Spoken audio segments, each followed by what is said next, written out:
Have you ever woken up in the morning and asked yourself, what's the point of all this?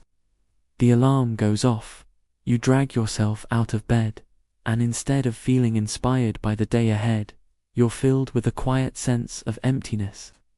You have responsibilities, work, school, family, maybe even exciting plans later, but beneath it all, there's a lingering thought. Why does it matter? This feeling isn't unique to you. In fact, some of the greatest philosophers in history wrestled with the exact same struggle. The tension between meaning, suffering, and motivation is at the heart of philosophy.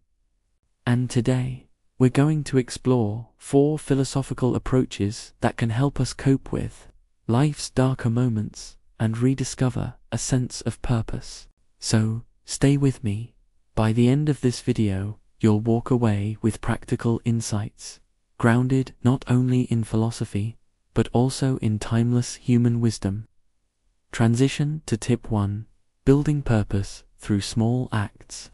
The ancient Stoics believed that greatness isn't built in giant leaps, but in small, daily choices. Marcus Aurelius wrote in his Meditations, "Do not expect Plato's Republic, but be content if even the smallest thing progresses." In modern terms, that means don't overwhelm yourself with the weight of the entire world. Break it down. Imagine you're staring at a mountain. The summit looks impossible, but if you just focus on the next step, and then the one after that, you eventually realize you've climbed far higher than you thought possible. Philosophy teaches us that even the most overwhelming question, what is the meaning of life, doesn't need to be answered all at once. Instead, focus on building small moments of meaning. Completing a page of writing, finishing a workout, or simply helping a friend. These are acts of purpose. The Stoics called this living in accordance with nature, doing what is within your control. And as you collect these small victories, you start to feel less crushed by the weight of existence, and more capable of shaping it. Tip 2. Guarding the mind from endless rumination. But what about those endless thoughts that loop in your head? The mistakes you've made, the things you fear, the regrets you carry. Philosophy has an answer for that too. Buddhist thinkers described the mind as a restless monkey, always leaping from one branch of thought to another.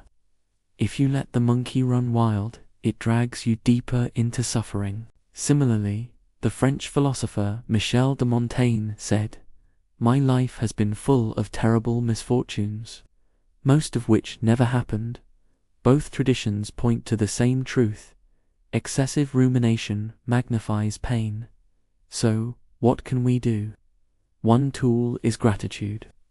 While it might sound simple, consciously pausing to notice the small gifts of life interrupts the spiral. Montaigne practiced it by appreciating daily pleasures, good wine, good company, good conversation. In our own lives, it might be as small as enjoying the warmth of sunlight, the taste of coffee, or the presence of a loved one. By shifting our focus, we aren't ignoring problems, we're refusing to let them consume the entirety of our consciousness. Tip 3. The philosophy of reward and renewal. Now, let's move to a different approach. What philosophers call hedonism. Don't worry, I don't mean reckless indulgence. I mean the art of deliberately weaving joy into life. Epicurus, often misunderstood as a champion of wild pleasure, actually lived simply. He argued that the good life comes not from excess, but from cultivating modest, reliable sources of happiness. A walk with friends, a shared meal, time for reflection. In modern psychology, this idea is echoed by the concept of behavioral activation. When we schedule meaningful activities, we break cycles of despair. But philosophers were teaching this centuries earlier. So ask yourself, what small, nourishing activity can you add to your daily rhythm? It doesn't need to be grand. Reading a few pages of a book, sketching, learning a skill, or sitting quietly in nature. By adding rewarding moments into each day, you train the mind to anticipate goodness, not just dread. In philosophy, this is not escape, but cultivation, nurturing the soil of your existence so something better can grow. Tip 4. Challenging distorted thought with reason. Here's where philosophy really shines, challenging the stories we tell ourselves. When you're feeling low, the mind whispers, "I'll always be this way. Nothing will improve. Life has no point." These are what modern psychology calls cognitive distortions, but ancient philosophers had their own word for them: false judgments. The Stoics believed that suffering often comes not from events themselves, but from the way we interpret them. Epictetus wrote, "Men are disturbed, not by things, but by the views which they take of them."